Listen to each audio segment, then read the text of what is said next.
Hello and welcome to all. आज हम लोग बात करेंगे कोagulation ऑफ ब्लड के बारे में। कोagulation ऑफ ब्लड का क्या मतलब होता है? रक्त का थक्का बनना। रक्त का थक्का बनने की जो भी प्रक्रिया होती है इसे हम बोलते हैं कैस्केडिंग प्रोसेस। तो कभी कभी आपसे ऑब्जेक्टिव टाइप क्वेश्चन में भी पूछा जा सकता है कि जो रक्त का थक्का बनने का जो भी प्रोसेस है उसे क्या कहते हैं। तो आपको बताना होगा कैस्केडिंग प्रोसेस के द्वारा ही हमारा ब्लड का क्लॉटिंग होता है। अब जान लेते हैं हम लोग क्लॉटिंग क्या है। क्लॉटिंग ऑफ ब्लड और haemostatic is a defence mechanism of the body. ये कह रहा है कि क्लॉटिंग ऑफ ब्लड मतलब ब्लड की जो क्लॉटिंग है, या हीमोस्टैटिक, हीमो का हीम क्या है, एक तरह का प्रोटीन है, स्टैटिक मतलब रोकना। हम कह सकते हैं कि ब्लड को रोकने के टर्म में जो वर्ड यूज होता है वो होता है haemostatic. Haemostatic is a defence mechanism of the body, जो शरीर का एक तरह से सुरक्षात्मक क्रियाविधि है या डिफेंस मैकेनिज्म है। क्या? क्लॉटिंग, ब्लड की क्लॉटिंग शरीर का एक तरह से डिफेंस मैकेनिज्म है। It prevents the loss of blood from the site of injury.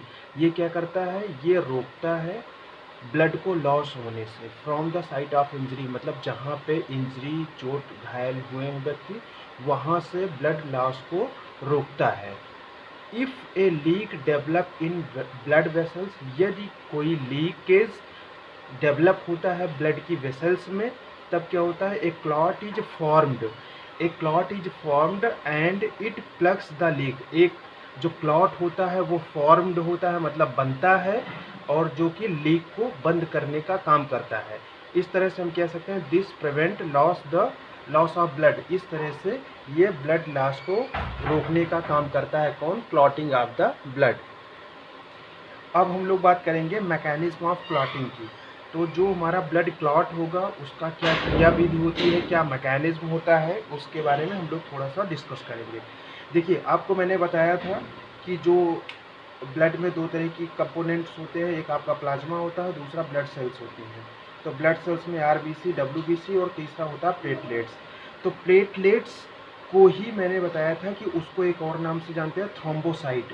तो यदि आप प्लेटलेट्स कहें या थ्रोम्बोसाइट कहें तो बात तो एक ही होगी। तो थ्रोम्बोसाइट यहाँ पे हम बात करते हैं, जैसे कि प्लाज्मा में क्या होता है कि थ्रोम्बोसाइट प्रेजेंट होता है, और जैसे ही ये एयर के कांटेक्ट में आता है, एयर के कांटेक्ट में कैसे आएगा? जब आपको कहीं ना कहीं कोई चोट लगेगी, इंजरी होगी, तभी एयर का कांटेक्ट आपके सीधे ब्लड में आ जाएगा। अदरवाइज जो हम लोग ऑक्सीजन इनटेक करते हैं वो एक तरह से डिजॉल्व फॉर्म में होता है। तो डिजॉल्व फॉर्म के ऑक्सीजन से इस तरह के थ्रोम्बोसाइट में किसी भी प्रकार का क्लॉटिंग होने का कोई चांसेस नहीं होता है। एक्सटर्नल इन्वायरमेंट से जो भी हमारी एयर ब्लड की वेसल्स में आएगी, तभी जो हमारा थ्रोम्बोसाइट है ये एयर के प्रेजेंस में हमारा क्या बना लेगा? थ्रोम्बोप्लास्टिन बना लेगा। जैसे ही एयर प्रेजेंस में आएगा थ्रोम्बोसाइट के, वैसे ही क्या बन जाएगा? थ्रोम्बोप्लास्टिन। अब ये थ्रोम्बोप्लास्टिन का काम क्या होगा? ये तुरंत कैल्शियम आयन को यूज करके जो इनएक्टिव फॉर्म में हमारा प्रोथ्रोम्बिन है, ये अभी इनएक्टिव फॉर्म में है। जैसे ही तो थ्रोम्बोप्लास्टिन कैल्शियम आयन को यूज करेगा, तुरंत क्या होगा? ये जो प्रोथ्रोम्बिन हमारा इनएक्टिव फॉर्म में है, इसको चेंज कर देगा किसमें? थ्रोम्बिन। ये अब किस में आ गया? एक्टिव फॉर्म में आ गया। या हम कह सकते हैं कि एक तरह से एक्टिव एंजाइम कहलाएगा। देन आफ्टर क्या होगा? ये थ्रोम्बिन, जो यहाँ पे थ्रोम्बिन अब बन चुका है, ये थ्रोम्बिन क्या होगा हमारा? ये फाइब्रोनोजन में कन्वर्ट हो जाएगा। और हम कह सकते हैं कि थ्रोम्बिन ये फाइब्रोनोजन को एक्टिवेट कर देगा या एक्टिव कर देगा, बना देगा। या फाइब्रोनोजन क्या करेगा? तुरंत एक फाइब्रिन की जाली बना देगा। आप ऐसे समझिए कि फाइब्रिन की एक जाली बन गई। अब जाली क्या होगी? जहाँ पे आपको इंजरी हुई है वहाँ पे ये जाली जाके लग जाएगी, बन जाएगी, और इसमें जो ब्लड की सेल्स आ रहे हैं उसमें जाके एक तरह से फंसते जाएंगे, बंधते जाएंगे, जिससे क्या होगा? एक सूखी लेयर पड़ जाएगी और ब्लड की क्लॉटिंग हो जाती। तो ये तो इसका मैकेनिज्म रहा। ये हम इसको इधर भी समझ लेते हैं। मैंने क्या बताया? थ्रोम्बोसाइट, थ्रोम्बोसाइट को क्या बोलते हैं? प्लेटलेट्स को ही थ्रोम्बोसाइट बोलते हैं। जैसे ही कोई आपको कट लगता है, चोट लगती है, इंजरी होती है, तो जाहिर सी बात है इंजरी लगेगी तो एक्सटर्नल इन्वायरमेंट से आपका एयर आपके ब्लड वेसल्स में पहुंचेगी। जैसे ही ये पहुंच गई एयर आपके थ्रोम्बोसाइट पे, तुरंत क्या होगा, ये बना लेगा थ्रोम्बोप्लास्टिन। जैसे ही थ्रोम्बोप्लास्टिन बनेगा तुरंत कैल्शियम आयन को यूज करके इस प्रोथ्रोम्बिन जो अभी इनएक्टिव फॉर्म में है ये इस थ्रोम्बिन में कन्वर्ट कर देगा। मतलब हम कह सकते हैं कि प्रोथ्रोम्बिन जो इनएक्टिव फॉर्म में है इसको एक्टिव फॉर्म में कन्वर्ट करने का काम करेगा थ्रोम्बिन में। देन आफ्टर क्या होगा, ये फाइब्रोनोजेन बना देगा फाइब्रिन की जाली, और फाइब्रिन की जाली पे ही आपकी जो ब्लड की सेल्स हैं वो आके एक तरह से चिपकती जाएंगी, फंसती जाएंगी और ब्लड की क्लॉटिंग हो जाएगी। एग्जाम में कभी कभी इससे रिलेटेड कुछ पॉइंट्स पूछ लिए जाते हैं वेरी शॉर्ट आंसर में, तो चलिए उनको भी हम एक एक करके डिस्कस कर लेते हैं। सबसे पहले आपसे ये पूछा जा सकता है कि हिपैरिन क्या है। हिपैरिन हम कह सकते हैं कि एक तरह से एंटी कोगुलेटिंग एजेंट है या एंटी कोगुलेटिंग फैक्टर है या एंटी क्लॉटिंग फैक्टर है। क्लॉटिंग मतलब ब्लड का क्लॉट होना, थक्का बनना। अगर एंटी वर्ड लग गया तो आपको समझ जाना चाहिए कि क्लॉटिंग के अगेंस्ट, यदि मीन्स क्लॉटिंग उस टाइम नहीं होगी। लेकिन हिपैरिन की एक खासियत होती है, हिपैरिन को जब तक एक्सटर्नल इन्वायरमेंट से, मतलब बाहर के इन्वायरमेंट से हिपैरिन की एक क्वालिटी ये होती है कि जब तक एक्सटर्नल इन्वायरमेंट से वो एयर उसके कांटेक्ट में नहीं आएगी तब तक वो डेड नहीं होगा। लेकिन जैसे ही हिपैरिन के कांटेक्ट में बाहर से कोई भी एयर उसके कांटेक्ट में आती है हिपैरिन तुरंत डाई हो जाता है। तो जब तक हम कह सकते हैं कि आपको चोट नहीं लगेगी, आपको इंजरी नहीं होगी, तब तक आपके शरीर के अंदर ब्लड की क्लॉटिंग नहीं होगी। वो ब्लड की क्लॉटिंग किसके द्वारा नहीं होगी, क्योंकि आपका हिपैरिन प्रेजेंट है। फिर आपसे पूछा जा सकता है कि ब्लड क्लॉटिंग के लिए कौन कौन सी प्रोटीन रिस्पॉन्सिबल है, तो आपको बताना होगा प्रोथ्रोम्बिन और फाइब्रोनोजिन, ये दो तरह की प्रोटीन है जो आपके ब्लड के क्लॉटिंग के लिए रिस्पॉन्सिबल है। कभी कभी पूछा जाता है कौन से आयन है जो ब्लड क्लॉटिंग के लिए रिस्पॉन्सिबल है, तो कैल्शियम आयन आंसर होगा। पूछा जा सकता है कि कौन सा विटामिन है जो ब्लड क्लॉटिंग के लिए हेल्प करता है, मदद करता है, तो आपको विटामिन के बताना होगा।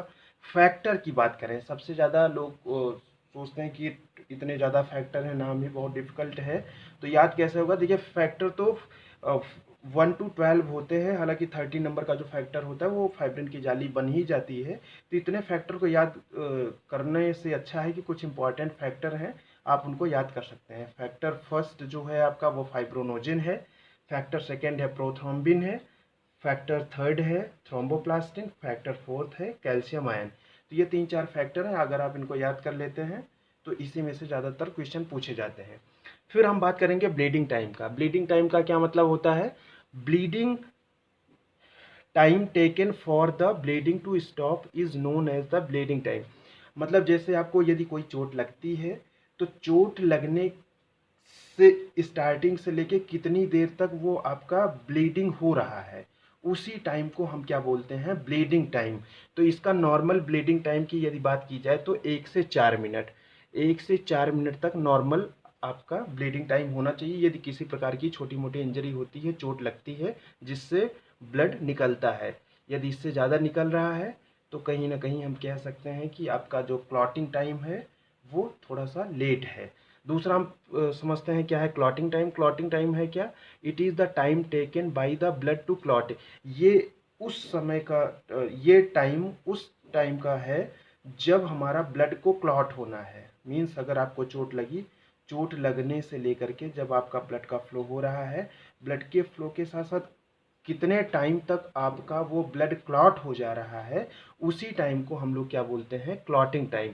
क्लॉटिंग टाइम आपका होता है 3 to 8 मिनट। मतलब आपको छोटी मोटी चोट लग जाती है, इंजरी होती है, तो 8 मिनट के अंदर अंदर उसको क्लॉट होना जरूरी होता है। नेक्स्ट है एंटी कोगुलेंट्स।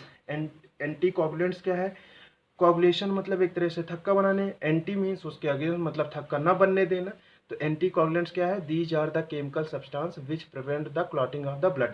ये ऐसे केमिकल सब्सटेंस होते हैं जो कि ब्लड की क्लॉटिंग को रोकने का काम करते हैं, उन्हें ही हम क्या बोलते हैं, एंटी कोगुलेंट्स बोलते हैं।